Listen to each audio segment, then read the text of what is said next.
Check me out, up in the horizon. Coming home, I am coming home. Narudi nyumbani, nyumbani, nyumbani, nyumbani, narudi nyumbani. Hey, habari zenu?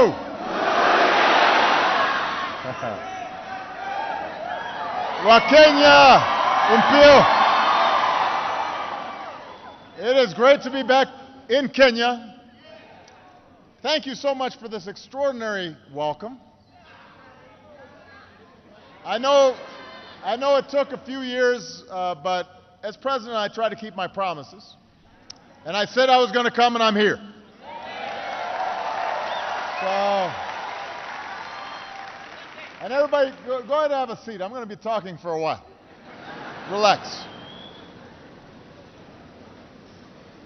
I want to thank my sister Alma for a wonderful introduction.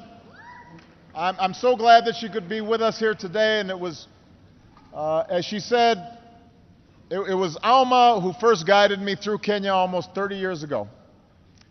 To President Kenyatta, I want to thank you once again for the hospitality that you've shown me,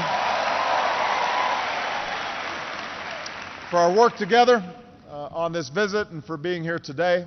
It's a great honor. I am proud to be the first American president to come to Kenya.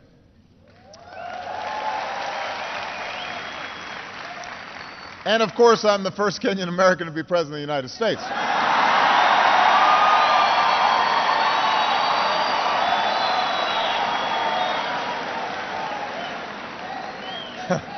That goes without saying. I love you back. I do. But as Alma was saying, the first time I came to Kenya, things were a little different. When I arrived at Kenyatta Airport, the airline had lost my bags. That doesn't happen on Air Force One. They always have my luggage on Air Force One. As she said, Alma picked me up in an old Volkswagen Beetle. And I think the entire stay I was here, it broke down 4 or 5 times. We'd be on the highway, we'd have to call the Jokali. He'd bring his tools. We'd be sitting there waiting. And I slept on a cot in her apartment. Instead of eating at fancy banquets with the president, we were drinking tea and eating ugali, and sukuma wiki, and so there wasn't a lot of luxury. Sometimes the lights would go out. They still do, is that what someone said?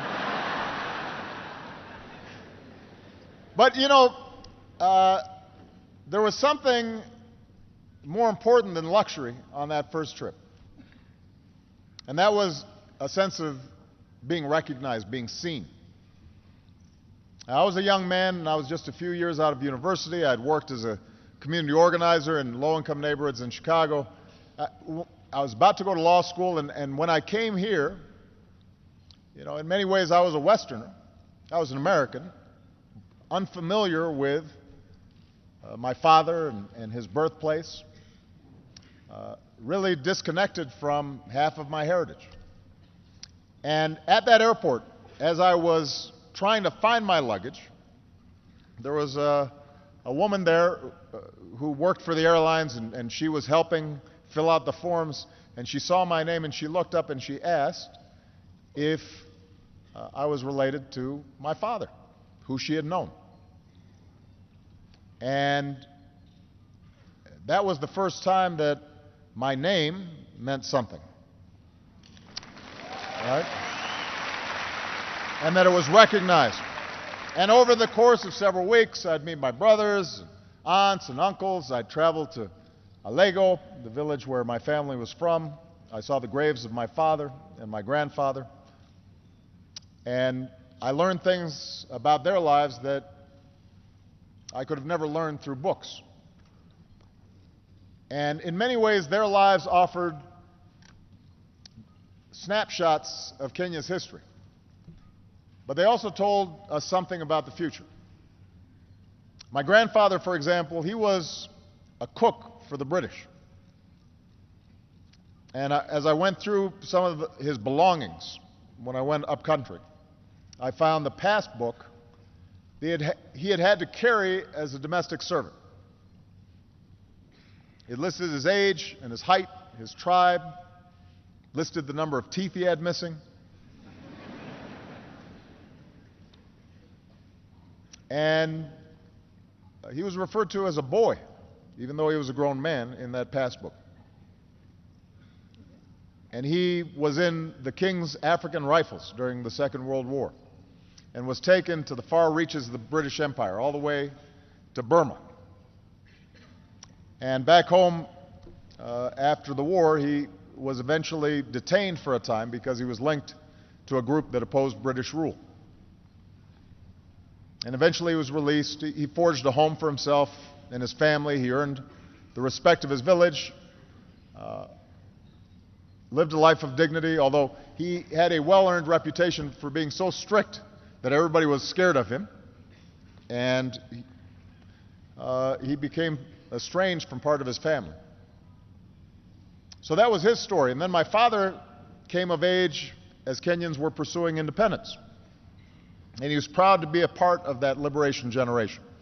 And next to my grandfather's papers, I found letters that he had written to 30 American universities asking for a chance to pursue his dream and get a scholarship. And ultimately, one university gave him that chance, the University of Hawaii. And he would go on to get an education and then return home.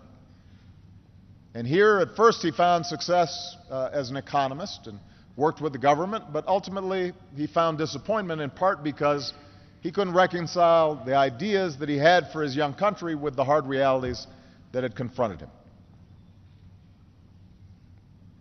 And I think sometimes about what these stories tell us, what the history and the past tell us about the future. And they show us the enormous barriers to progress that so many Kenyans faced just 1 or 2 generations ago. This is a young country. We were talking last night at dinner. The president's father was the first president. We're only a generation removed. And the daily limitations and sometimes humiliations of colonialism, that's recent history. The corruption and cronyism and tribalism that sometimes confront young nations, that's recent history. But what these stories also tell us is an arc of progress. From foreign rule to independence, from isolation to education and engagement with a wider world. It speaks of incredible progress. So we have to know the history of Kenya, just as we Americans have to know our American history. All people have to understand where they come from. But we also have to remember why these lessons are important. We know our history so that we can learn from it. We learn our history because we understand the sacrifices that were made before, so that when we make sacrifices, we understand we're doing it on behalf of future generations. There's a proverb that says, "We have not inherited this land from our forebears, we have borrowed it from our children." In other words, we study the past so it can guide us into the future and inspire us to do better. And when it comes to the people of Kenya, particularly the youth, I believe there is no limit to what you can achieve. A young, ambitious Kenyan today should not have to do what my grandfather did and serve a foreign master. You don't need to do what my father did and leave your home in order to get a good education and access to opportunity. Because of Kenya's progress, because of your potential, you can build your future right here, right now.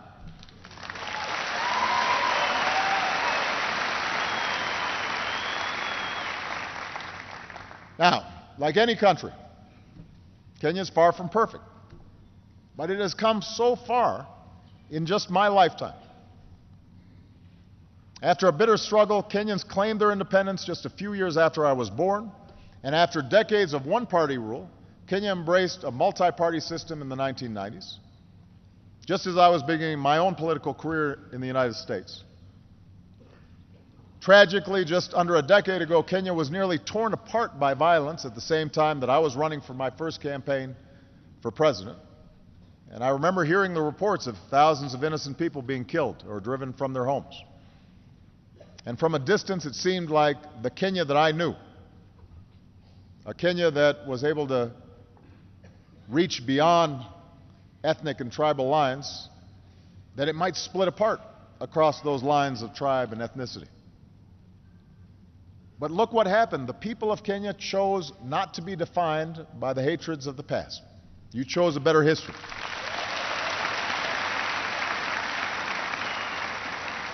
The voices of ordinary people and political leaders and civil society did not eliminate all these divisions, but you addressed the divisions and differences peacefully. And a new constitution was put in place declaring that every person has inherent dignity and the right to have that dignity respected and protected. A competitive election went forward, not without problems, but without the violence that so many had feared.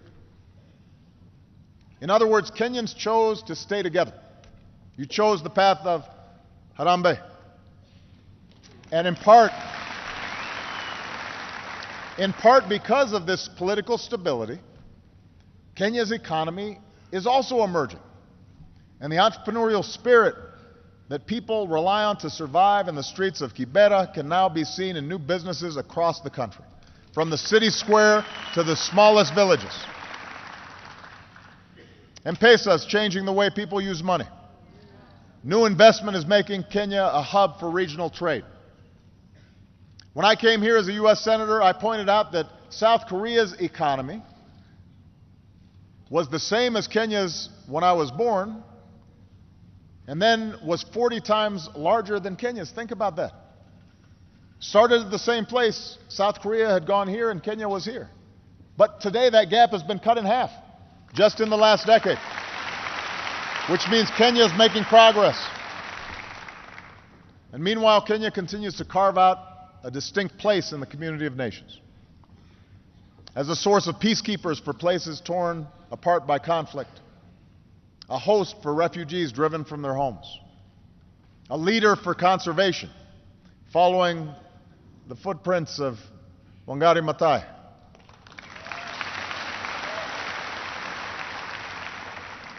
Kenya is one of the places on this continent that truly observes freedom of the press, and their fearless journalists and courageous civil society members. And in the United States, we see the legacy of Kip Keino every time a Kenyan wins one of our marathons.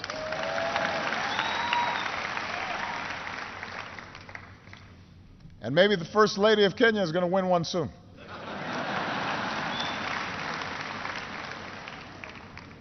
I told the President he has to start running with his wife. We want him to stay fit. So there's much to be proud of, much progress to lift up. It's a good news story.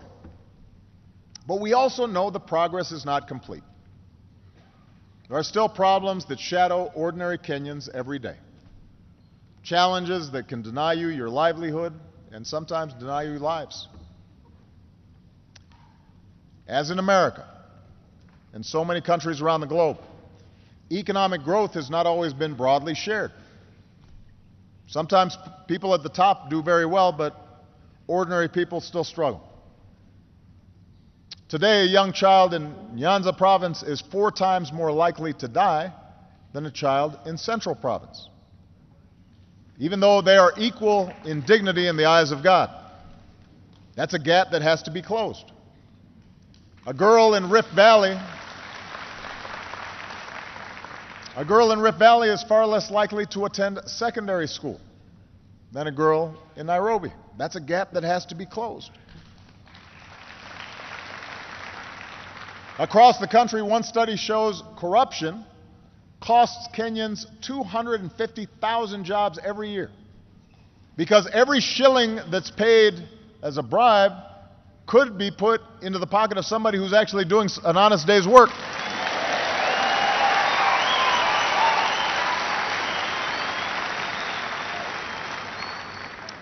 And despite the hard-earned political progress that I spoke of,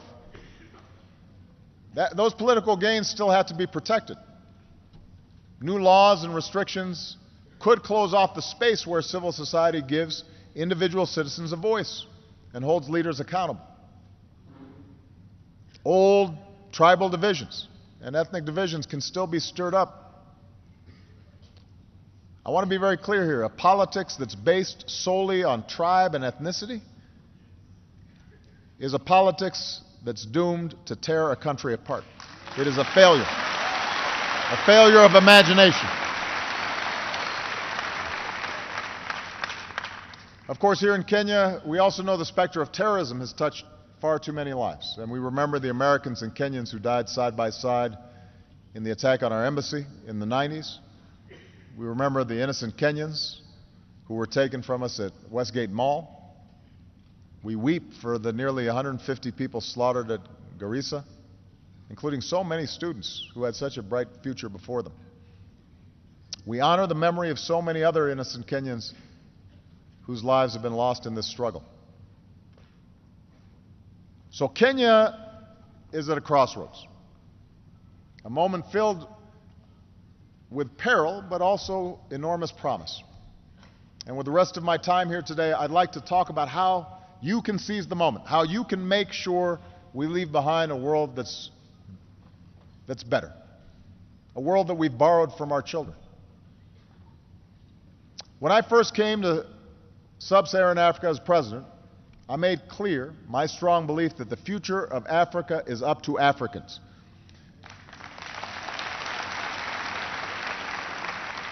For too long, I think that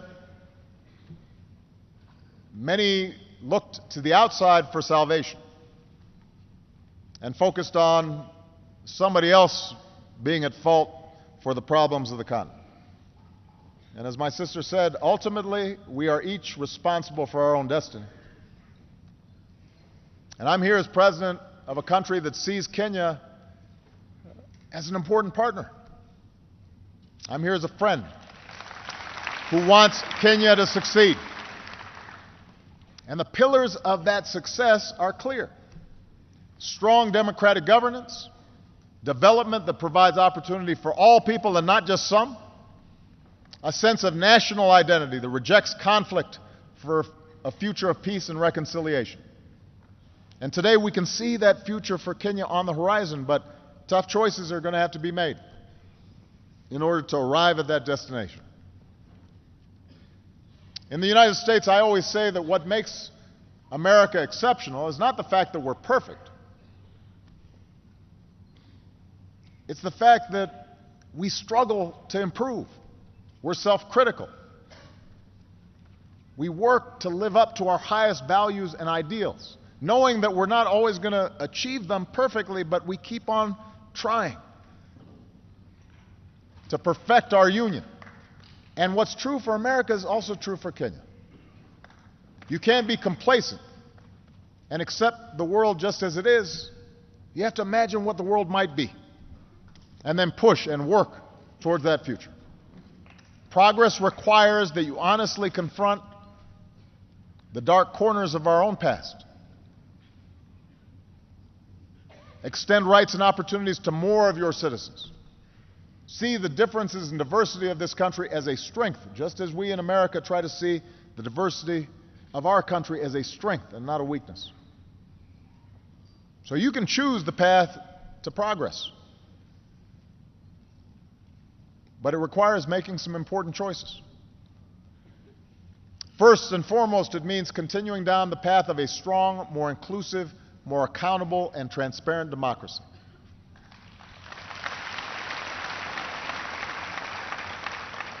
You know, democracy begins with a peacefully elected government. It begins with elections, but it doesn't stop with elections. So Your Constitution offers a roadmap to governance that's more responsive to the people through protections against unchecked power, more power in the hands of local communities. For this system to succeed, there also has to be space for citizens to exercise their rights.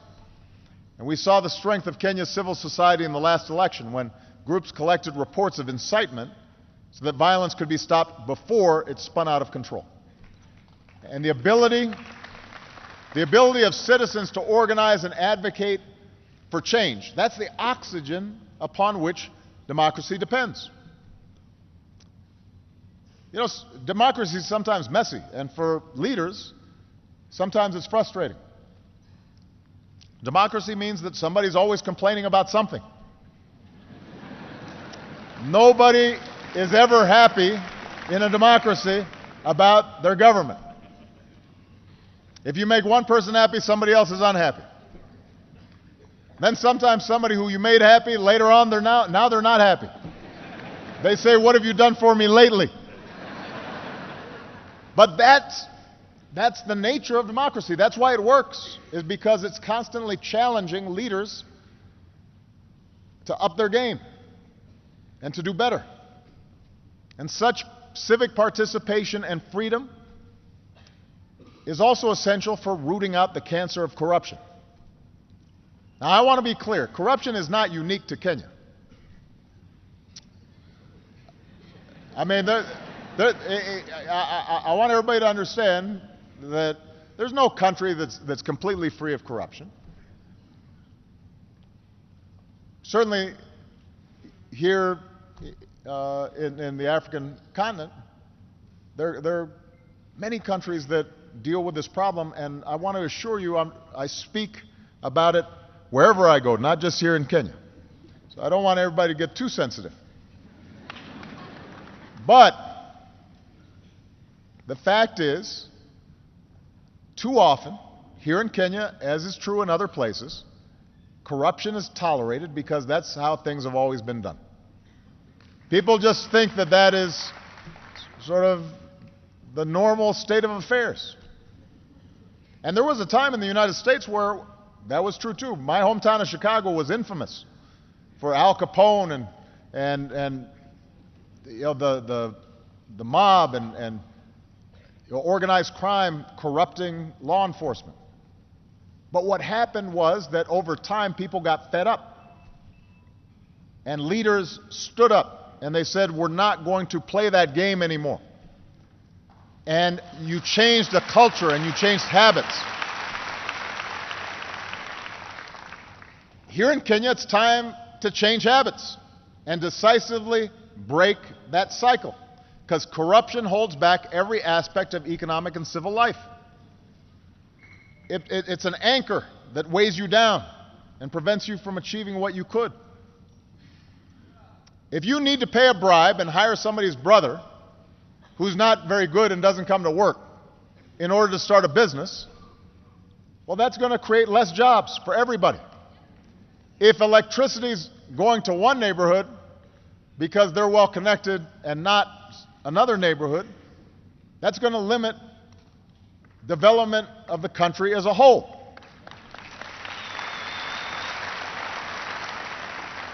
If someone in public office is taking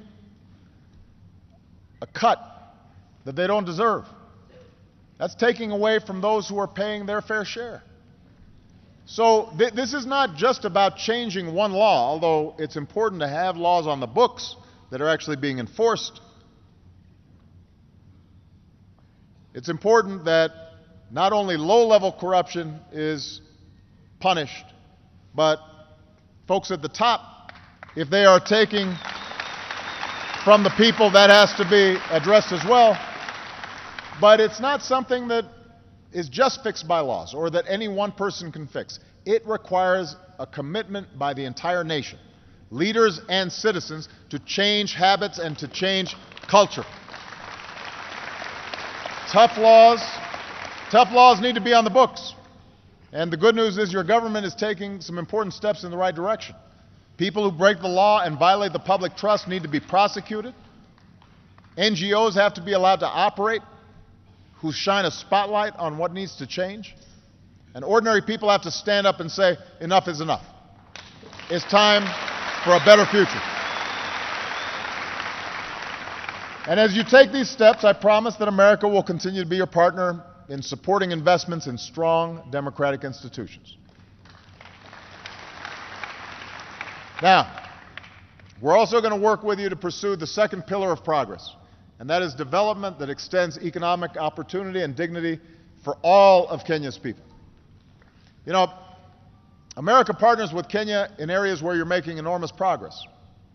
And we focus on what Kenyans can do for themselves in building capacity. On entrepreneurship, where Kenya's becoming an engine for innovation. On access to power, where Kenya is developing clean energy that can reach more people. On the important issue of climate change, where Kenya's recent goal to reduce its emissions has put it in the position of being a leader on the continent. On food security, where Kenyan crops are producing more to meet the demands of your people and a global market. And on health, where Kenya has struck huge blows against HIV/AIDS and other diseases, while building up the capacity to provide better care in your communities. America is also partnering with you on an issue that's fundamental to Kenya's future. We are investing in youth.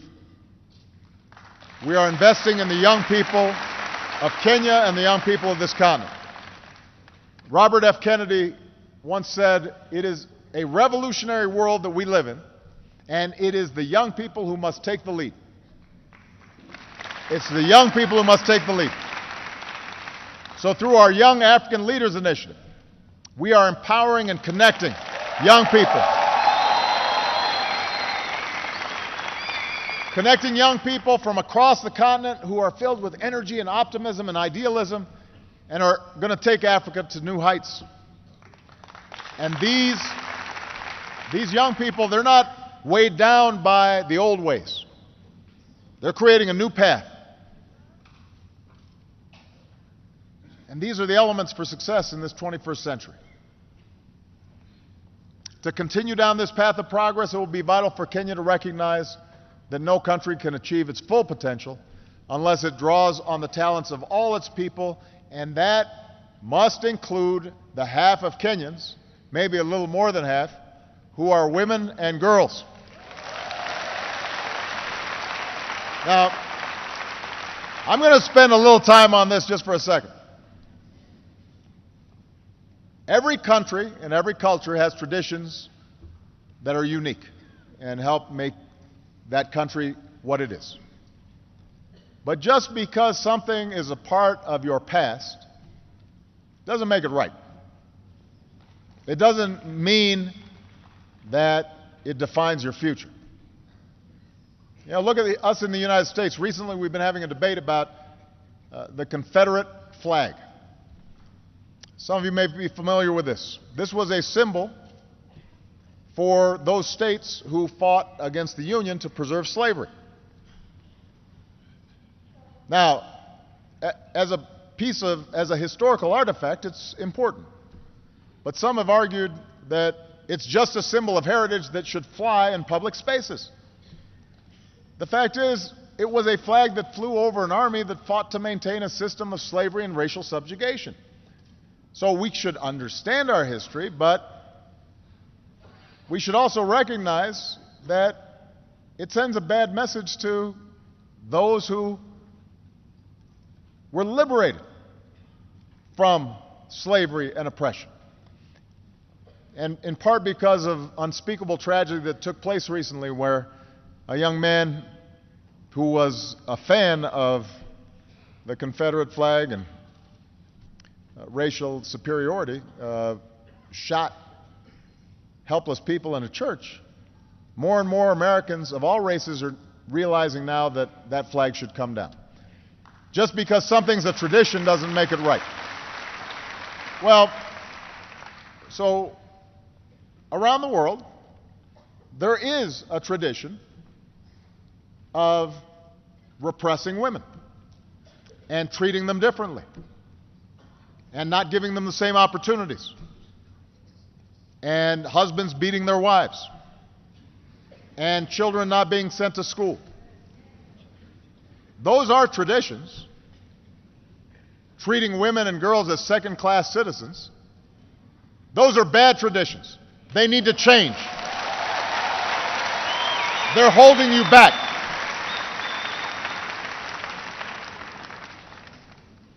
Treating women as second-class citizens is a bad tradition. It holds you back.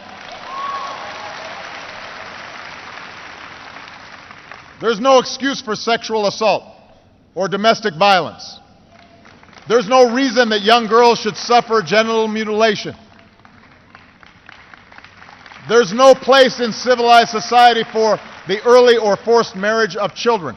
These traditions may date back centuries. They have no place in the 21st century.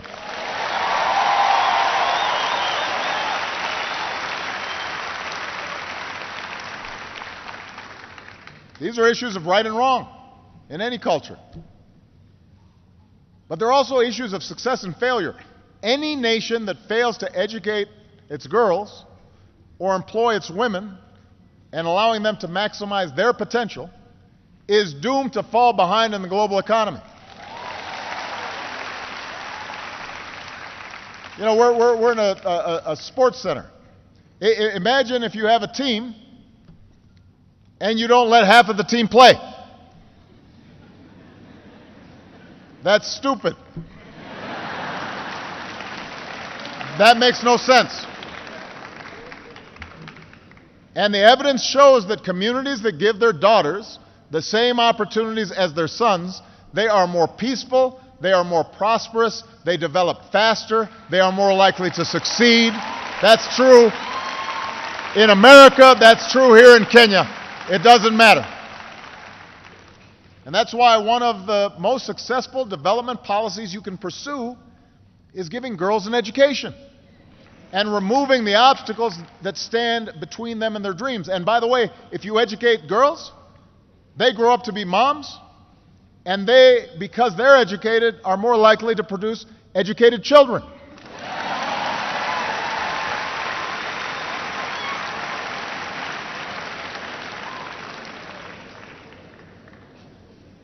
So, Kenya will not succeed if it treats women and girls as second-class citizens. I want to be very clear about that. Now, this leads me to the third pillar of progress, and that's choosing a future of peace and reconciliation.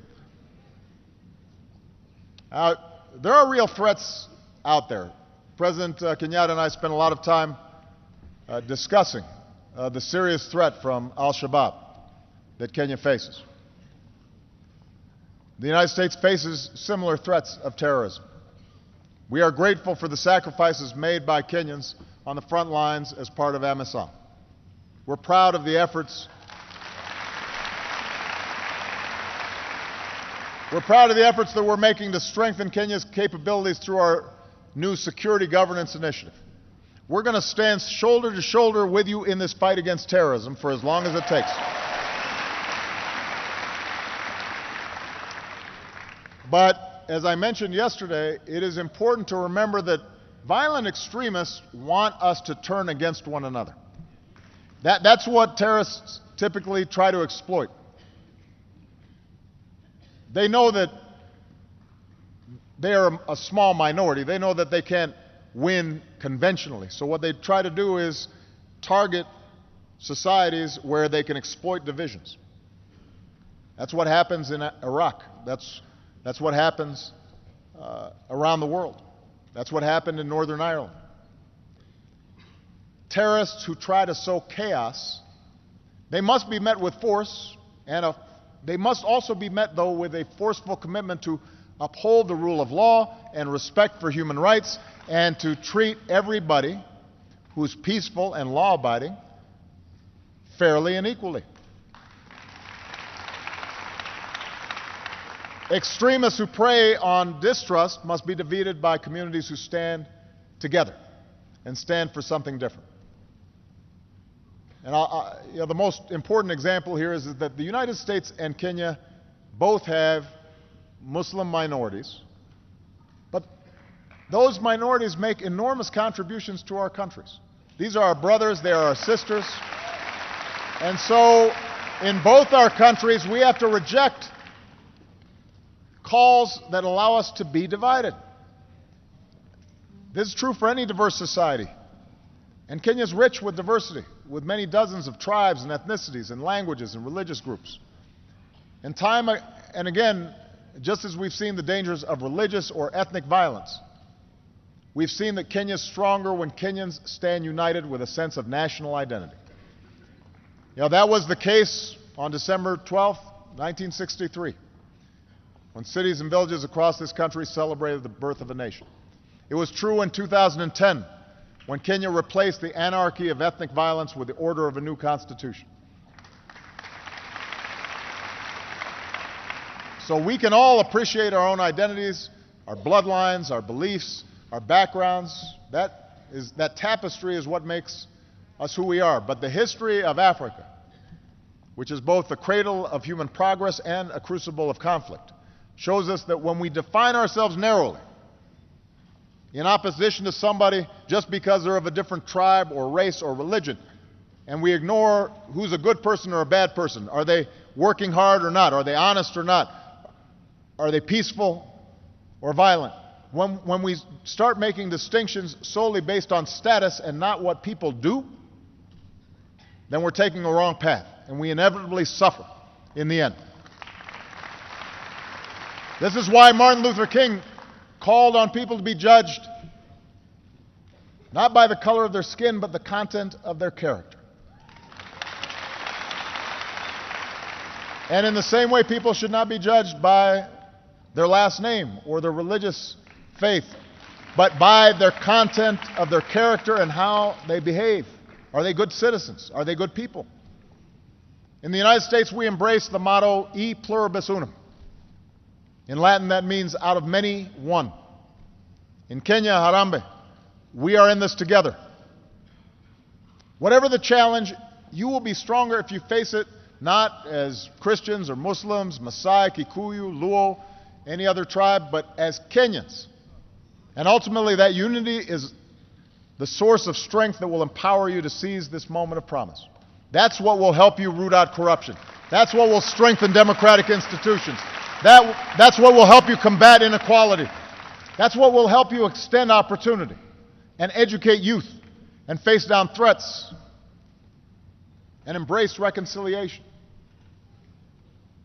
So I want to say, particularly to the young people here today, Kenya is on the move.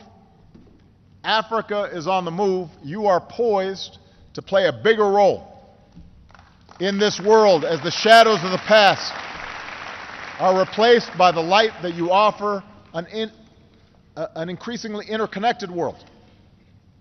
And in the light of this new day, we have to learn to see ourselves and one another. We have to see that we are connected. Our fates are bound together.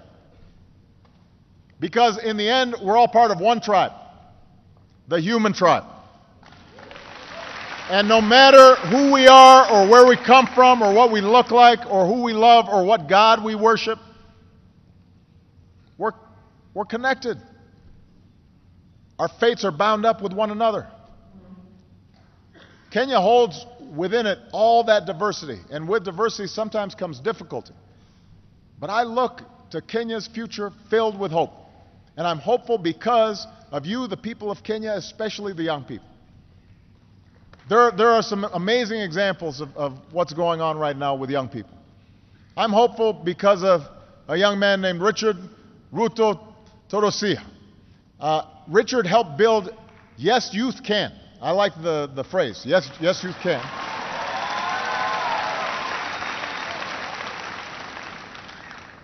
It became one of the most prominent civil society organizations in Kenya with over 1 million members. And after the violence of 2007, 2008, Yes, Youth Can stood up to incitement, helped bring opportunity to young people in places that were scarred by conflict. That's the kind of young leadership that we need. I'm hopeful because of a young woman named Josephine Kulea. So Josephine founded Samburu Girls Foundation, and she's already helped to rescue over 1,000 girls from abuse and forced marriage and helped place them in schools.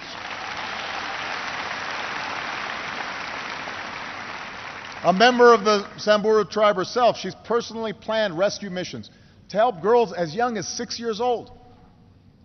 And she explains that the longer a girl is in school, everything for her income, for her family, for this country, everything changes. She gives me hope.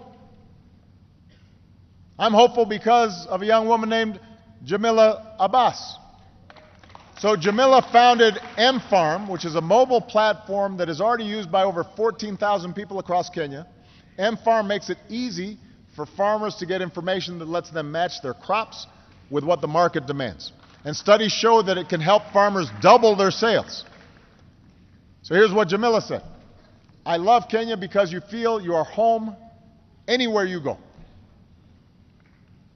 Home anywhere you go. That's the Kenya that welcomed me nearly 30 years ago as a young man.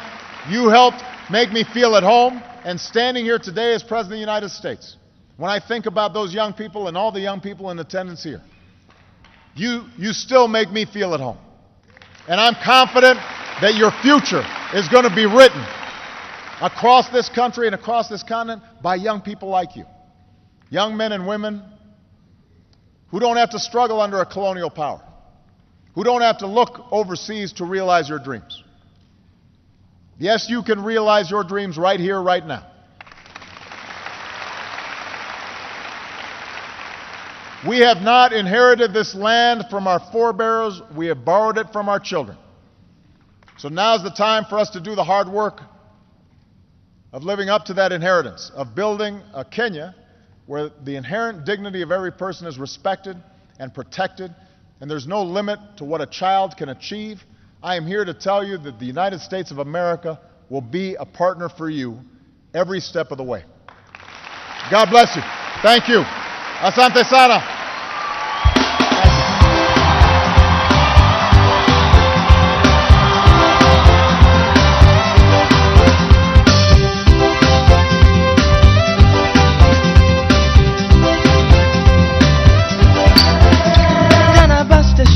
Nimechoka kwenye laini, kijana moja ni karibia na kaseti ati chip nunua muziki Olomide speciali kuisikiza kajuliza hii lugha gani.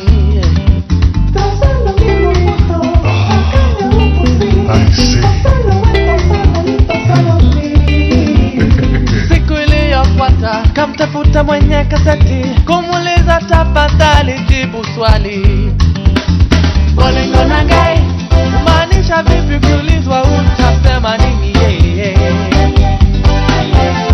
Tombolo nangai, walipia maneno matamu au matusi yo.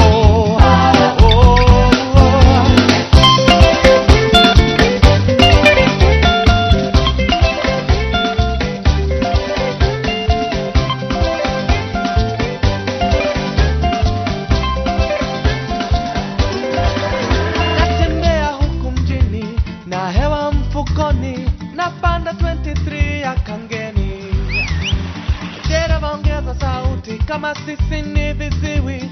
Ni wimbo wangu umepatikana kichini chini. Nasikitika na habari iliyopiga haitumiki kwa sasa. Tafadhali jaribu tena baadaye. Nani atanilinda? Wapi sheria? Simama nikuone Bwana Minister. Bolingo nangai, umaanisha vipi kiulizwa